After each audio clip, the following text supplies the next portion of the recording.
Assalamualaikum warahmatullahi wabarakatuh. Selamat pagi anak-anakku semua. Jumpa lagi dengan Bu Zaim pada pembelajaran pendidikan agama Islam dan budi pekerti dalam materi menyambut usia balik. Sebelum kegiatan pembelajaran kita mulai, marilah bersama-sama kita membaca surat Al-Fatihah dengan harapan semoga kita semua mendapatkan ilmu yang bermanfaat. Amin amin ya rabbal alamin. Al-Fatihah.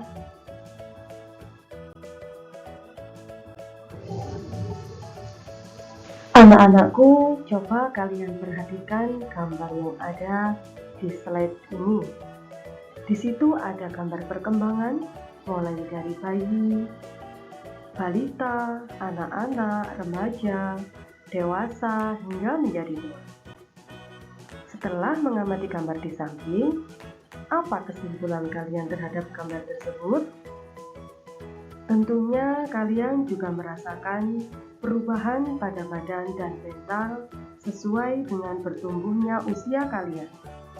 Nah, pada kesempatan kali ini, kita akan belajar tentang tahap perkembangan usia yang sangat penting, sebab berhubungan dengan kewajiban menjalankan syariat agama Islam, yaitu usia balik atau dewasa.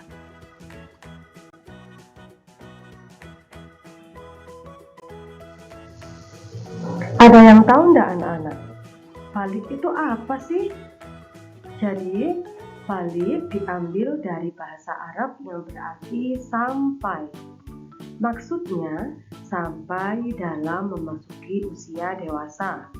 Balik dalam ilmu fikih adalah batasan seseorang mulai dibebani kewajiban-kewajiban hukum syar'i atau mukallifan syar'an.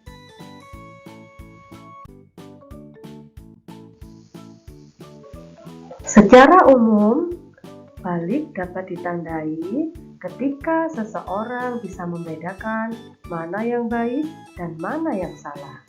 Karenanya, kata balik selalu disandingkan dengan kata aqil atau aqil balik.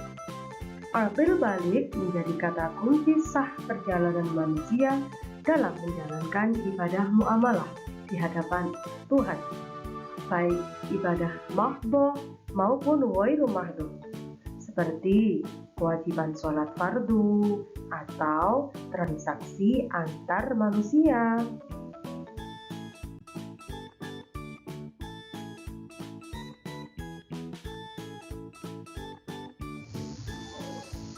Menurut ilmu fikih, balik ditandai dengan beberapa keadaan. Yang pertama, telah mencapai usia 15 tahun Hijriah untuk anak laki-laki dan perempuan. Jika di antara kalian sudah berusia 15 tahun, walaupun kalian belum pernah haid bagi perempuan atau kalian belum pernah mimpi basah bagi laki-laki, namun usia kalian sudah 15 tahun, maka kalian sudah tergolong usia balik. Yang kedua, mimpi basah bagi anak laki-laki dan perempuan. Yang ketiga, mengeluarkan darah haid bagi anak perempuan yang sudah berumur 9 tahun. Jangan salah ya anak-anak ya, hati-hati. Bagaimana sih hukumnya anak yang sudah khitan? Apakah sudah balik belum? Nah, katanya nih, anak laki-laki yang sudah khitan itu sudah balik. Betul apa salah?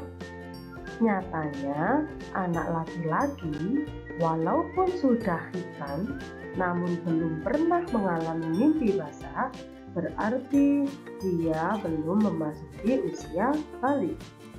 Sampai di sini kalian paham kan? Pengertian balik bagi seorang perempuan adalah ditandai dengan keluarnya darah haid. Apa sih anak-anak haid itu? Jadi, haid adalah keluarnya darah dari rahim seorang wanita yang sudah berumur 9 tahun kurang 14 hari menurut hitungan kalender Hijriah. Keluarnya itu secara alami, bukan sebab sakit dan bukan setelah melahirkan, serta keluarnya itu hanya pada waktu-waktu tertentu saja. Itu namanya darah haid. Kemudian apa sih mimpi basah itu?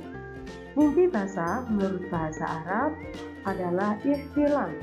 Ihtilam artinya mimpi bersenggama hingga mengeluarkan sperma, atau dalam keadaan sadar tidak tidur, kalian tiba-tiba mengeluarkan sperma karena berhayal atau karena terangsang oleh bacaan, oleh gambar atau suatu film. Nah, bagi anak yang sudah mengeluarkan sperma, maka ia disebut anak yang junub. Yang cara mensucikan junub dan haid adalah melalui mandi besar.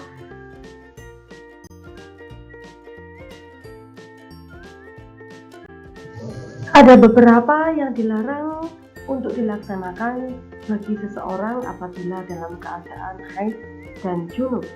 Yang pertama, kalian dilarang melakukan iktikaf. Iktikaf itu adalah berdiam diri di dalam masjid dengan niat untuk beribadah kepada Allah.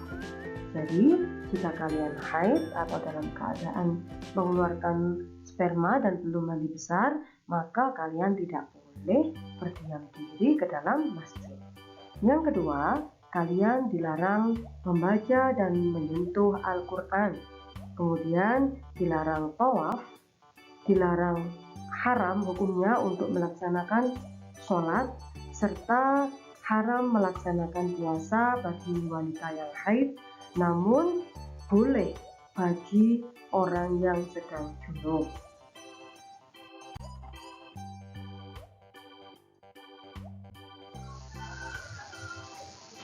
Ini nih yang sering dianggap haram ketika haid. Nah, jadi yang sering dianggap haram ketika haid itu biasanya bagi para cewek-cewek itu takut untuk memotong kuku, katanya takut dosa. Padahal sebenarnya hukum memotong kuku ketika haid adalah makruh.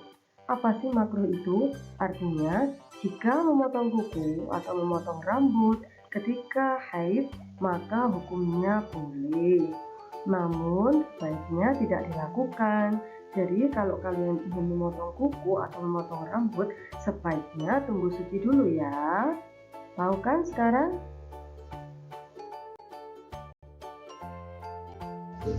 Karena orang haid tidak boleh baca Al-Quran, lalu adakah amalan-amalan sunnah yang dianjurkan ketika haid? Adalah yang pertama, ketika pertama kali kalian haid, maka disunahkan untuk membaca doa Bismillahirrahmanirrahim, Astaghfirullahaladzim min kulli dambin azim, la yaghfirudz dzunuba illa anta, faghfir lana maghfiratan min 'indik, warhamna innaka antal ghafurur rahim. Kemudian, selama kalian haid, kalian tidak boleh baca Al-Quran, tapi kalian dianjurkan untuk memperbanyak bacaan sholawat Nabi. Allahumma sholli wa sallim ala Sayyidina Muhammad wa ala ali Sayyidina Muhammad sebanyak-banyaknya. Demikian tadi materi yang bisa Bu Saim sampaikan pada pertemuan kali ini. Semoga kalian semua paham dan dapat mengamalkan dalam kehidupan sehari-hari. Atas perhatiannya, Bu Saim ucapkan terima kasih. Wassalamualaikum warahmatullahi wabarakatuh.